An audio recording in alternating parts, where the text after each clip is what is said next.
말씀 열왕기하 9장 1절입니다. 하나님 말씀 열왕기하 9장 1절입니다.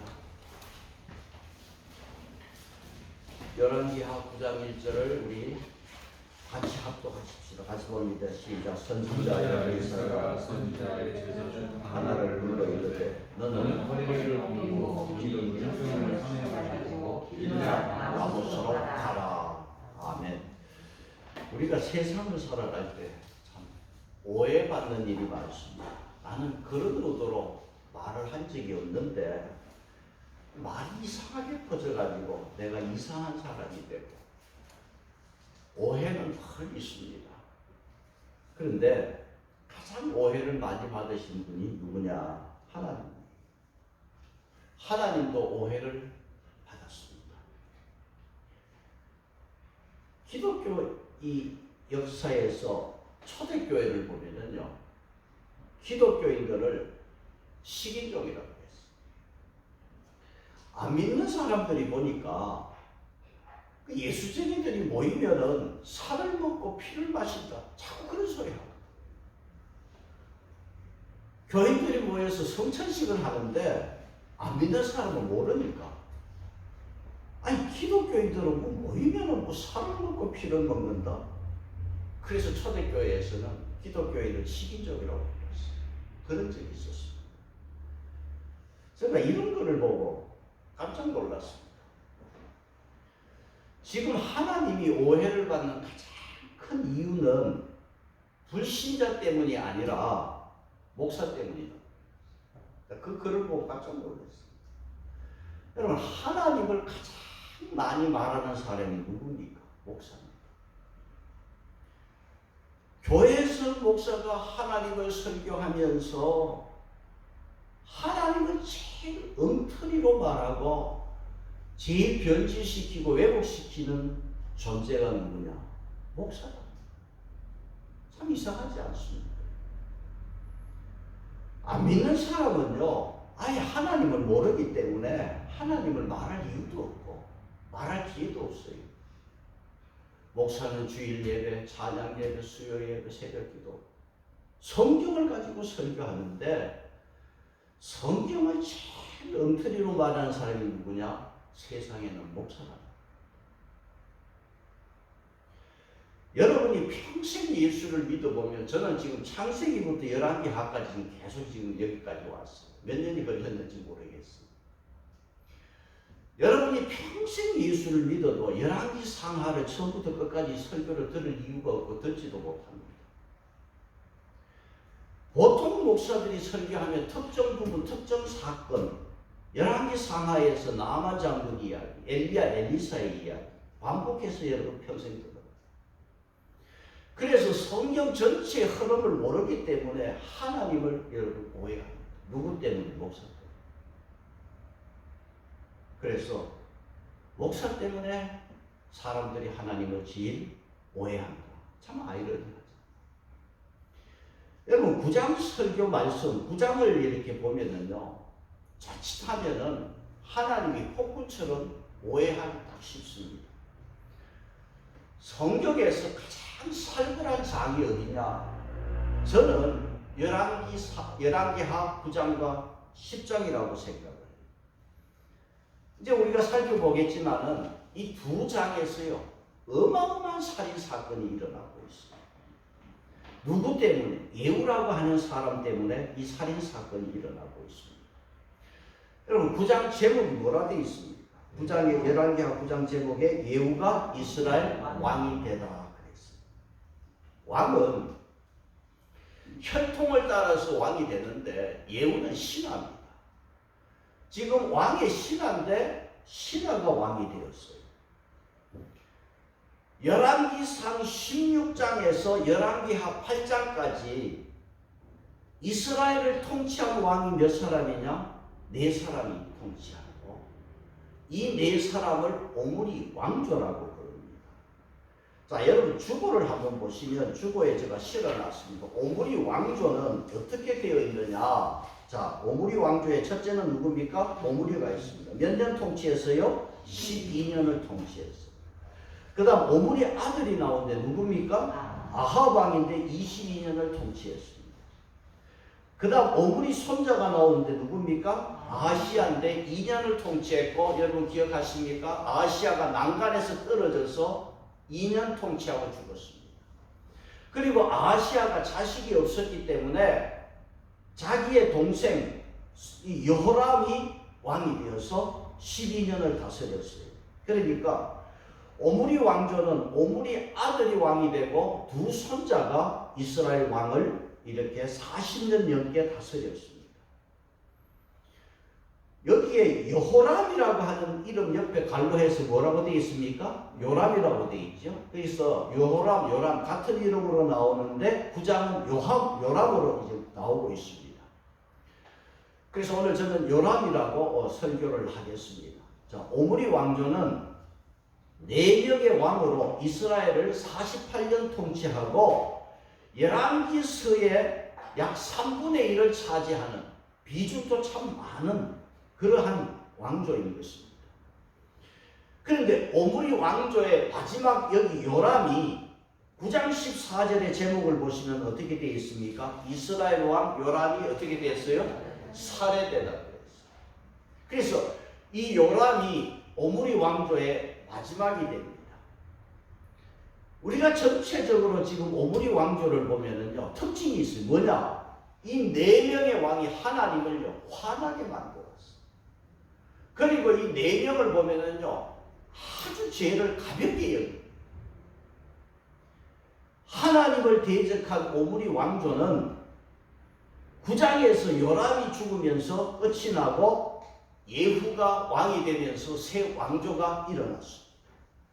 그래서 9장 제목이 예후가 이스라엘 왕이 되다, 그렇게 되어 있습니다. 우리가 지난주 8장에서 밖으로는 아람 나라가 왕이 바뀌었잖아요. 하사엘이 왕이 되고 엘리사가 하사엘을 보면서 눈물을 흘렸잖아요. 저 하사엘이 이스라엘을 심판할 걸 보니까 눈물이 났잖아요. 그러니까 밖으로는 아람 왕을 다시 세워서 이스라엘을 심판하고, 안으로는 예후를 세워가지고 오므리 왕조를 심판하면서 오므리 왕조를 청소를 합니다. 그래서 이 8장에서 예언한 대로 하사엘이 아람 나라 왕이 되고 바로 이스라엘을 공격합니다. 엘리사 선지자가 눈물을 흘렸던 이유를 우리가 바로 이스라엘을 공격을 하는데, 길랏 라못에서 이스라엘과 아람 나라가 싸우는데 8장에서 이스라엘 왕 요람이 큰 상처를 입고 부상을 입고 이스라엘 왕궁이 있는 이스라엘로 치료하기 위해서 돌아왔어. 그 8장의 이야기. 9장에 와서는 그 요람 왕이 죽고 새 왕이 등장하면서 이 오므리 왕조를 심판하는 내용이 9장의 말씀이 되겠습니다. 그러면 9장 1절로 3절에서의 말씀이 뭐냐 하면, 엘리사가 자기 제자 중에 한 사람을, 특별히 한 사람을 세워서 기름병을 가지고 길랏 라못으로 가서 거기 예후를 찾아서 기름 부어서 왕으로 세워라. 엘리사가 한 제자에게 이렇게 명령을 내렸어요. 자, 길랏 라못으로 가라 그런 이유는 이스라엘과 아람 나라가 길랏 라못에서 전쟁이 붙었고 이스라엘 왕이 거기서 부상을 입고 지금 왕궁으로 돌아온 상황입니다. 그리고 이스라엘 장군들은 여전히 길랏 라못에 주둔하고 있습니다. 예후는 한 장군입니다. 그래서 엘리사가 자기 제자에게 기름병을 가지고 길랏 라못으로 가라는 것입니다. 가서 예후를 찾아서 기름을 붓게 하고는 바로 도망을 쳐가고 있어요. 지체하지 말고 그 자리를 피해서 도망하라고 했습니다. 왜 도망하라고 했느냐? 이건 참 위험한 일이에요. 우리가 앞에 사무엘서에서 우리가 본 대로 사무엘이 사울에게 기름을 부었잖아요. 그래서 왕이 되었어요. 그런데 하나님이 보니까 사울이요, 얼마나 엉터리면 하나님께서 사울을 왕으로 세운 것을 어떻게 했다? 후회했다고 했잖아요. 여러분, 하나님은 절대로 후회하는 법이 없습니다. 저와 여러분을 하나님이 택하고 나서 후회하는 법은 없습니다. 성경에서 사울을 왕으로 세우고 하나님이 후회했다는 것은 인간적인 표현으로 그렇게 성경을 기록했기 때문이고, 하나님은 후회하는 법이 없습니다. 사울 왕이 하나님이 후회할 만큼 그렇게 교만하고 불순종할 때, 하나님은 사무엘에게 뭐라고 그랬어요? 이세 집에 가서 거기에 한 자녀에게 기름을 부어서 다음 왕을 준비하라고 했어요. 그때 사무엘이 뭐라고 그랬습니까? 오늘 주거에 있습니다. 16장 2절에 보시면, 사무엘상 16장 2절에 보면 같이 봅니다. 사무엘이 내가 어찌 사울이 들으면 나를 죽이리이다. 그러니까 사무엘이 이세의 아들 다윗에게 기름을 부어서 다윗이 왕이 되었다는 사실을 알면 사울이 이 사무엘을 가만 안 둔다는 거예요. 이 사무엘이 내가 죽을 겁니다. 그 사울이 나를 가만히 두겠습니까? 여러분 보세요. 왕이 아직 살아있는데 이 왕은 자녀로 이렇게 혈통으로 가는데, 아니 목동 이세 집의 아들이 기름을 부어서 왕으로 준비했다 사울이 가만두겠어요? 그게 아주 이게 왕이 있는데 왕을 세우는 건 아주 위험한 일이에요. 지금 열왕기하 9장도 마찬가지입니다. 비록 왕이 전쟁터에서 부상을 입고 지금 왕궁에 치료하기 위해서 왔지만은 다시 다른 사람을 왕으로 세우는 것은 아주 위험한 일이에요. 누가 말이지 옆에서 보고, 아니 엘리사가 왕 다음 다른 사람을 지금 왕으로 세우려고 기름 부었습니다 하면 왕이 가만히 있겠어요? 이게 참 위험한 일 아니겠습니까? 그리고 지금 엘리사가요, 이 시대 지금 여기 이 8장에서 아주 지금 유명한 사람이죠. 엘리사가 유명한 사람이고 다 아는 사람인데, 갑자기 길라 나봇에 기름병 들고 나타나면 사람들이 엘리사가 여기 왜 왔어? 이상하게 생각할 거란 말이에요. 그러니까 엘리사가 자기는 나타나지 아니하고 이름 없는 자기 제자 하나에게 일을 시켜서 기름병을 들고 가서 예후를 찾아서 기름 부어라. 그러니까 엘리사는 왕을 세우는 것이 정말 위험한 일인 것을 알고서 제자에게 이 일을 맡겼습니다. 그래서 제자에게 기름을 붓고 즉시로 그 자리를 떠나 도망을 쳐라 그랬습니다. 이 성경을 제가 이 9장을 봐도 성경 기록은 없지만은 저 생각으로 엘리사가 제자를 길라 나봇으로 기름 붓기 위해서 왕을 세우기 위해서 보내고 나서 아마 엘리사는 기도의 자리로 가서 그 제자의 안전을 위해서 많이 기도했을 거예요. 자, 그러면 예후에게 기름 붓는 첫 번째 기름 붓는 모습을 한번 보겠습니다. 자, 기름 부음 받은 예후입니다. 2절에 보시면은 그 예후에 대해서 말씀을 하는데 아주 유명한 가문처럼 그렇게 이야기를 하지요. 이 예후는요, 거기 이러거든 님시의 손자, 그 다음 뭐라고 했어요? 요사밧의 아들 예후를 찾아 들어가서 그의 형제 중에서 일어나게 하고 그를 데리고 골방으로 들어가 그랬어요. 아주 거창하게 님시의 아들 이렇게 여러 가지 이야기를 했습니다. 그런데 오늘 여기에서 보면은 님시의 손자가 누구고 요사밧이 누구냐 모르는 사람, 이 이름은 나와 있지만은 누군지 모르는 인물입니다.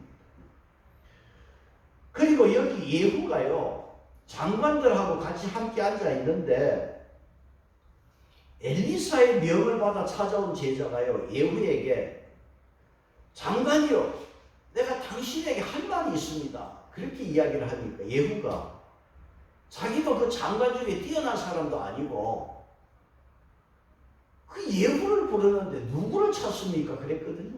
그러니까 이 제자가 콕 찍어서 예후 당신입니다. 그래가지고 이 예후를 데리고 골방으로 가서 기름을 부어서 왕으로 삼았어요.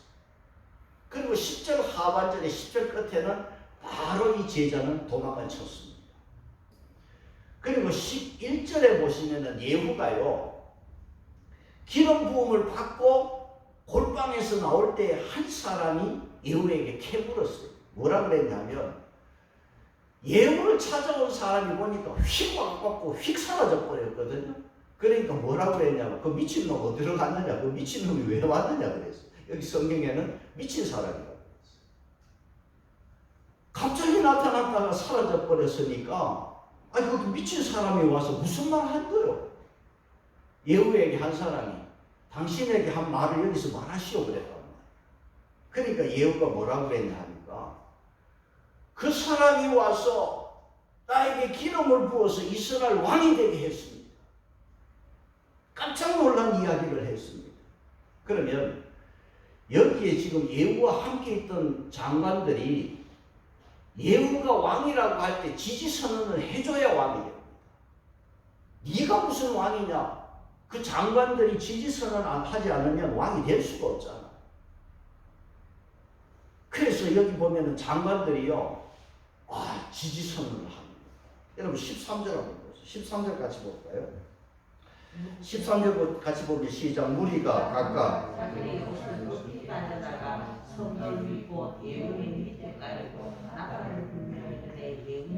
왕이라. 그러니까 여기에 이 성돌은 돌계단을 말하는 거예요. 여기에 예후와 같이 있었던 장군들이 누가 시키지도 않았는데 전부 다 자발적으로 자기 옷을 그냥 밑에 깔아가지고 예후를 왕으로 세우는데 여기 나팔을 불었습니다.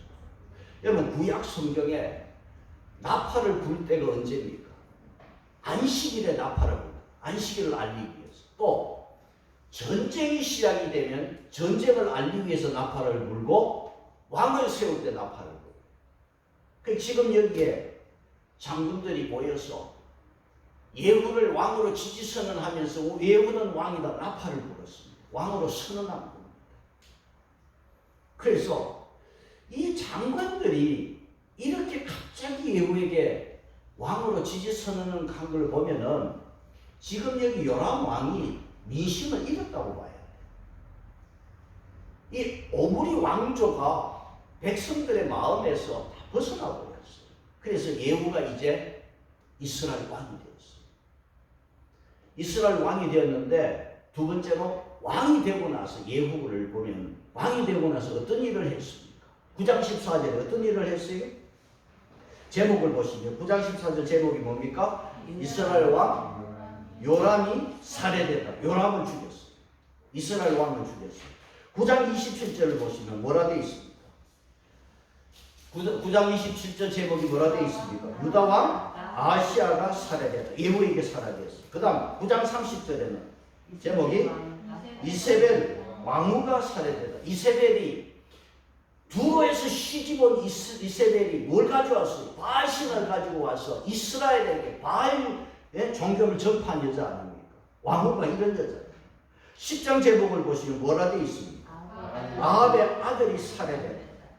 10장 12절 제목은 뭡니까? 아시아 왕의 형제들이 살해되다. 10장 15절의 제목이 뭡니까? 아합의 나머지 사람들이 살해되다. 18절에는 바알을 섬기는 자들이 살해되고. 여러분 예후가 왕이 되고 나서요 9장과 10장은 계속 살해 사건입니다. 그래서 제가 설교 시작하면서 9장 10장은 살굴한 장이라고 했습니다. 그럼 예후가 몇 사람을 죽였느냐? 헤아릴 수 없을 정도로 사람을 많이 죽였습니다. 그러니까 북쪽 이스라엘과 남쪽 유다가요 지금 쑥대밭이 되어버렸어요. 제가 다음 주에 계속 예후를 설교할 건데 예후를 보시면은 아합 집안을 심판하기 위해서 하나님께 쓰임받았습니다. 그런데 여러분 꼭 여러분 기도하실 때 내가 하나님 앞에 쓰임받을 때 남을 심판하기 위해서 쓰임받지 마시고 남을 축복하는 데 쓰임받기를 축복합니다. 이게 중요합니다. 예후는 아합의 집안 오므리 왕조를 심판하기 위해서 쓰임을 받았어요. 엘리사가요 제자를 예후에게 보내고 기름 부어서 왕을 세울 때 분명한 목적을 이야기했어요. 예후에게 당신은 이 사명을 가지고 일하라는 거예요. 그 사명이 뭐냐 하면 9장 7절에 보시면 어떤 사명을 받았습니까? 예후가 9장 7절에 자, 너는 내 주 아합의 집을 어떻게 하라고 그랬어요? 아합의 집을 치라는 거예요. 그러니까 예후는 아합의 집을 치는 게 목표입니다. 9장 8절에 어떻게 됩니까? 멸망하리니. 자, 여기에서 보면 하나님이 아합의 집안을 심판할 때 누구를 도구로 썼어요? 예후가 심판의 도구로 쓰임을 받았어요. 그러면 아합의 집안을 심판하는 것은 분명한 하나님의 뜻입니다. 하나님의 뜻으로 이렇게 아합의 집안을 치는데 9장 10장에서 엄청난 사람들이 살해를 당합니다. 자, 여기서 우리 하나 생각하십시다. 뭐냐 하면은 아합의 집안이 이렇게 망하는 원인이 누구에게 있습니까? 하나님이 폭군입니까? 아합이 책임을 져야 됩니다. 아합이 당사자고 아합이 문제입니다. 여러분, 여기에서 하나님을 폭군으로 오해하면 안 됩니다. 다음 주 보겠지만은 예후도 잘못한 게 많습니다. 다음 주에 제가 짚어드리겠습니다만은 이 요람 왕의 아버지 아합이요, 우리가 열왕기상에서 우리가 보았던 것처럼 나봇의 포도원을 나봇을 죽이고 빼앗았잖아요. 여러분, 왕이 무슨 놈의 백성의 그 선한 백성의 포도원이 뭐가 탐이 나서 나봇을 죽이고 빼앗습니까? 조상으로 물려받은 것은 팔 수도 없고 줄 수도 없어. 나봇은 하나님의 언약대로 살았어. 그런데 이 요람의 아버지 아합이 나봇을 그냥 죽이고 가짜 저기를 세워가지고 이 포도밭을 빼앗았거든요. 이 광경을 본 하나님이 뭐라고 말했습니까? 아합에게 주보에 있습니다. 같이 한번 봅시다. 열왕기상 21장 21절로 22절 같이 보겠습니다. 시작. 여호와의 말씀이 내게 속한 남자는 이스라엘 가운데 외인자나 노인자를 다 멸할 것이요 이는 내가 나를 노하게 하고 이스라엘이 범죄한 까닭이라. 그러니까 아합의 집안에 대해서 이미 열왕기상 21장에서 하나님이 나봇의 포도원을 탈취한 이후에 너희 집안은 남자는 내가 다 썰어버리겠다. 하나님이 이미 심판을 말씀을 했어요. 열왕기상 21장의 말씀은 오늘 열왕기하 9장 8절에 똑같은 말씀을 또 합니다. 하나님이 또 하셨습니다. 여러분, 아합 왕이 열왕기상 21장에서 나봇의 포도원을 빼앗았잖아요. 열왕기상 22장에서 이 아합이 전쟁터에 나가서 죽습니다. 내일 전쟁터에 나가 죽을 사람이 왜 오늘 남의 포도밭을 빼앗느냐. 내가 어떤 일이 일어날 줄도 모르면서 욕심부리다가 집안이 지금 망하게 됐어. 자기도 죽고. 그 성경은 참 묘하게 포도밭을 빼앗는 21장과 자기 아합이 죽는 22장이 연결돼 나옵니다. 선량한 백성을 죽였습니다. 야고보서 1장 15절에 욕심이 잉태한 지 뭐를 낳습니까? 죄를 낳고 죄가 장성한 지 뭐예요? 사망. 자, 아합이 이렇게 하나님의 집안이 이렇게 심판을 당하는데 여러분, 예언은 두 가지입니다. 열왕기상에서 아합에게 이렇게 심판을 당할 것이다 예언을 했는데 예언은 두 가지. 뭐냐 하니까 좋은 일이 생길 것이라는 예언이 있고 나쁜 일이 생길 것이라는 예언이 있습니다. 그러면 좋은 일이 생길 것이라고 하는 예언에서 그 예언은 그대로 되라는 것입니다. 그리고 나쁜 일이 생길 것이라는 예언은 하나님이 그렇게 예언한 것은 그렇게 그대로 되지 말라는 예언입니다. 여기에서 하나님의 말씀의 차원이 여기 다릅니다. 하나님이 저주를 예언하면은 너희는 저주 받으라 그런 게 아니라 저주를 피하라는 예언. 이걸 우리가 알아야 돼요. 그러면 하나님께서요, 그 사람에게 아합에게 이렇게 심판을 예언을 했다면 차라리 예언하지 말고 아합을 굳이 말할 필요 없이 그대로 저주하면 돼. 그런데 왜 저주를 여기 예언하고 성경에 기록을 해놨느냐. 하나님께서 지금 아합에게 너가 이렇게 살면은 저주받을 것이다 경고의 말씀을 주셨습니다. 그래서 아합의 집안에 대한 심판을 우리가 쭉 보면은 한 번 한 게 아니라 계속 경고의 말씀을 주셨어요. 그러니까 성경을 통해서 이 보시면은 경고의 말씀을 계속 주신 것은 뭐냐 하면 조심해서 저주를 피하라는 말씀이에요. 그래서 우리가 성경을 읽으시고 성경을 읽는 가운데 저주를 누가 받았다 심판을 받았다는 말씀을 읽게 되면 아 이렇게 살면 하나님이 심판하시는구나. 우리에게 피하라고 깨닫고 축복받으라고 주시는 말씀인 줄 알고 여러분 피하면 복이 좀 있습니다. 하나님은 아합이 나봇을 죽이고 포도원을 빼앗을 때 심판을 말씀하시고 나서 오늘 주보의 열왕기상 21장 다시 보시면 밑에 27절로 29절에 이렇게 말씀을 했어요. 21장 27절로 29절 봅니다. 시작. 아합이 이 모든 말씀을 들을 때 그의 옷을 찢고 붉은 배로 몸을 동이고 금식하고 붉은 배를 누우며 또 풀이 죽어 다니더라. 여호와의 말씀이 임하여 이르시되 아합이 그가 경비함으로 저희 시대에 내리지 아니하고 그의 아들 시대에 그의 집에 재앙을 내리리라. 그래서 아합의 집안이 완전히 폭삭망할 때 아합 때 하나님 심판하지 않았어요. 아합의 아들 요람 때 심판을 하시는 것은 왜? 하나님이 예언을 해놓았기 때문에. 하나님께서 아합에게 저주를 심판할 때 아합이요 굉장히 조심을 했어요.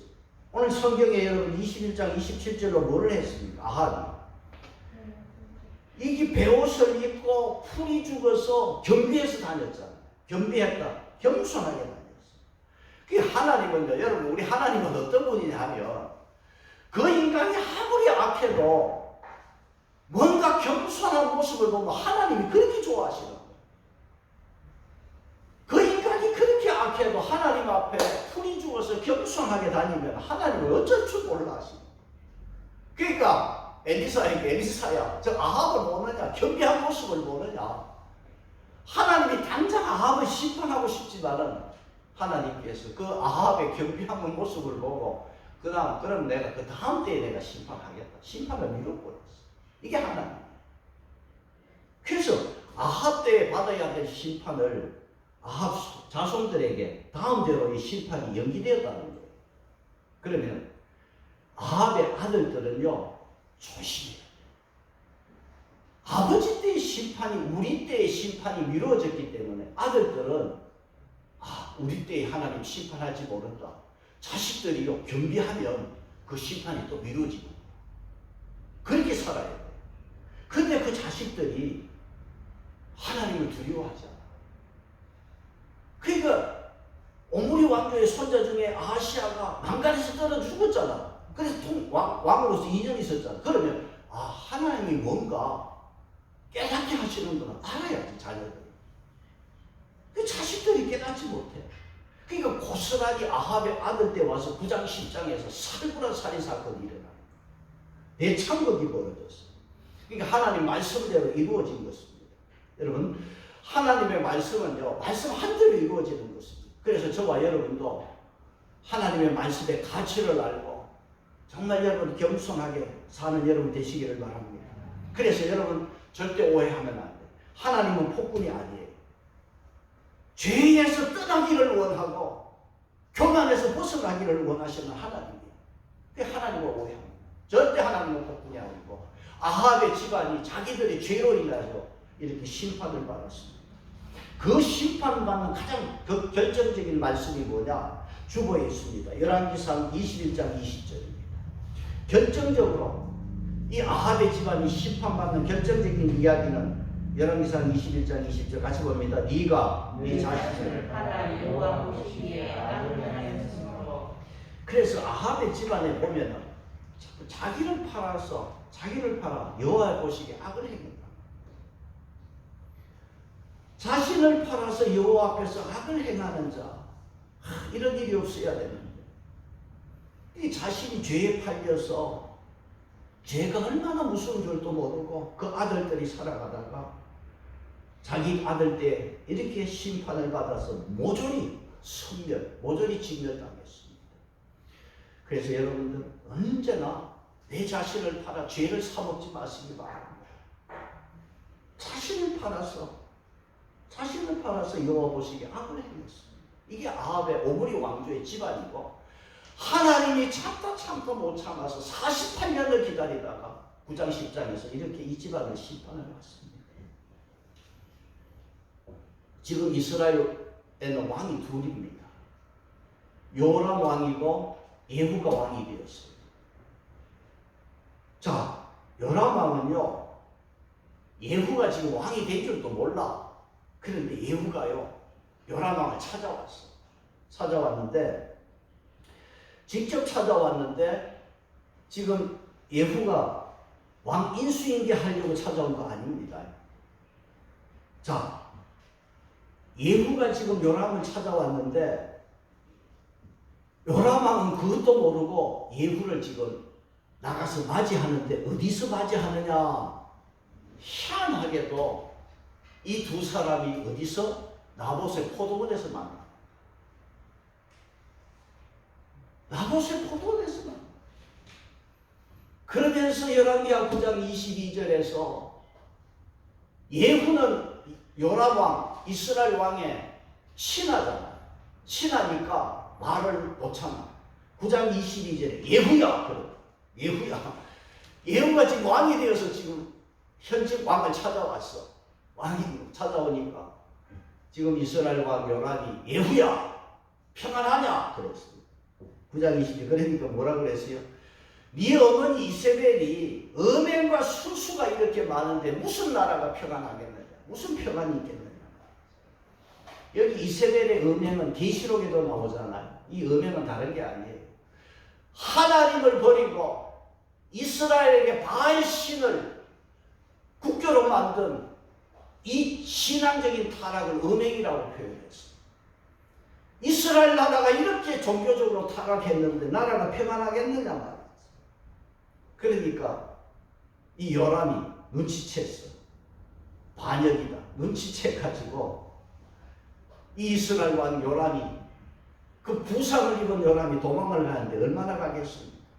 그래서 9장 24절에서 예후가요 도망가는 요람에게 활을 겨냥해서 쏘았는데 성경에 뭐라고 그랬어? 그 활이 염통을 찔러가지고 그 자리에서 죽었는데 그 요람 왕이 그 시체가 어디에 던져졌어요? 나봇의 포도원에 던져졌어요. 자기 아버지가 선량한 나봇 한 사람을 죽였지만은 이제 그 아들이 나봇의 포도원에서 죽어서 던져졌고 그 자손들이 왕창 망하는 짓을 했습니다. 여러분, 남의 눈에 눈물 나게 하면 자기 눈에는 몇십 배 피눈물이 나는 거예요. 여러분, 아합 집안의 멸망의 책임은 누가 져야 됩니까? 자기 자신을 팔아서 하나님 보시기에 악을 행하는 아합의 집안 요람의 그 아들 요람이 책임져야 되는 거예요. 하나님은 절대로 폭군이 아닙니다. 피할 길을 주셨습니다. 하나님은 악을 제거하기를 원하시고 그 백성들이 바르게 서기를 원하시는 하나님이 있습니다. 아합의 자손들은 죄로 인해서 완전히 멸망한 것입니다. 자, 결론입니다. 10장 1절 제목을 보세요. 10장 1절 제목을 보시면 뭐라 되어 있습니까? 살해되다. 아합의 아들이 살해되었습니다. 그럼 10장 1절에 아합의 아들이 몇 명입니까? 70명. 아합의 아들이 70명. 여러분, 한 사람에게 70명이 태어난 것은 좀 믿을 수 없고 어쨌든 아들이 70명. 이 70명이 어떻게 아들을 이렇게 많이 낳았는지 70명입니다. 이 70명이 어떻게 됩니까? 그런데 아들 70명이 지금 이스라엘 수도 사마리아에 있는데, 자, 여기에 예후가요, 편지를 보냈어요. 편지를 보냈는데 이스라엘 귀족 즉 장로들하고 그 아합의 아들 70명을 교육하는 교수에게 편지를 보냈어요. 아합이 어떤 사람인가를 우리가 잘 알 수가 있어요. 10장 5절에서도 보면 뭐라고 되어 있습니까? 10장 5절에 보면은 왕자를 교육하는 자들에게 아합이요, 자기 아들 70명을 전국에서 뛰어난 교수들을 모아서 자기 아들 70명을 교육을 시켰습니다. 그러면 아합은 뭐에 관심이 많은 사람이냐 하면 자녀 교육에 관심이 많았어요. 자식 많이 낳아서 이렇게 훌륭한 교수들을 통해서 자식을 잘 키우자고 하는 그러한 뜻을 가진 사람이 아합 왕입니다. 아합이 나봇의 포도원을 탈취한 후에 하나님이 아합에게 너에게 속한 남자들은 다 멸할 것이다. 다 죽을 것이다. 무서운 심판을 했습니다. 그리고 베옷을 입고 풀이 죽어서 겸손하고 조심해서 살 때 하나님은 아합을 좋게 보시고 당장 아합에게 심판을 연기해서 아들 시대의 심판을 내리실 것이라고 아합에게 분명히 말씀했습니다. 그렇다면 아합은 자녀들에게 하나님 앞에 제발 겸손하게 살아라. 하나님은 너희 때에 심판하실 것이다. 자녀들에게 신앙 교육시켜야지. 하나님 교육시켜야지. 이 교육이 없잖아. 여러분, 교육 중에 최고의 교육은 신앙 교육입니다. 아합이 왜 이렇게 망합니까? 자녀 교육, 신앙 교육 안 시켜서 망했어요. 하나님이 분명히 아합에게 너 자손 때에 가면 내가 심판하실 것이다 그러면 자식들 다 모아놓고 하나님이 너희 때 심판할 것이니까 너희들 하나님 잘 믿어. 하나님 잘 섬겨라. 겸손해라. 이 교육 시켜야지. 그런데 아합은 이거 안 했습니다. 그저 뛰어난 교수 모아서 자식 많이 낳아서 잘 가르치면 오래 살고 잘 될 거라고 생각했지만 그 자식 70명 그대로 다 죽었습니다. 여러분, 자녀 교육이라는 게 공부 잘 시킨다고 성공하고 출세하고 내 생각대로 되는 게 아닙니다. 참 교육은 하나님을 가르치는 것이고, 여러분, 이보다 더 좋은 교육은 없습니다. 우리 인생은요, 누구 손에? 하나님 손에 있습니다. 하나님이 살려주시면 사는 것이고 죽이면 죽는 겁니다. 만약에 아합이 믿음으로 자녀들에게 하나님 교육, 신앙 교육을 시켰다면 자녀들이 이렇게 안 죽었어요. 가문이 이렇게 비참하게 망하지 않았습니다. 우리가 힘써야 할 일이 있다면 믿음이고 신앙 교육이 좀 있습니다. 하나님 교육 잘해야 돼요. 저와 여러분의 가정이 온 식구가 하나님 경외하여 복 있는 자들 되기를 바랍니다. 마지막 결론으로 잠언서 19장을 보겠습니다. 19장 23절. 잠언서 19장 23절 봅니다. 같이 보겠습니다. 재밌는 시작. 여호와를 경외하는 것은 사람으로 생명에 이르게 하는 것이라. 경외하는 자는 똑똑히 지내고 재앙을 당하지 아니하느니라. 여호와를 경외하는 것은 사람으로 어디에 이른다? 생명에 이르고, 경외하는 자는 어떻게 해요? 족하게 지내고 만족하게 지내고 뭐를 당하지 않는다? 재앙을 당하지 않는다고 했습니다. 여러분, 하나님 경외하시고 자녀들에게 하나님 경외함을 가르쳐서 이 악한 세상에서 재앙 당하지 않는 그러한 복된 여러분과 여러분의 가정이 되시기를 바랍니다. 찬송하겠습니다. 313장 찬송.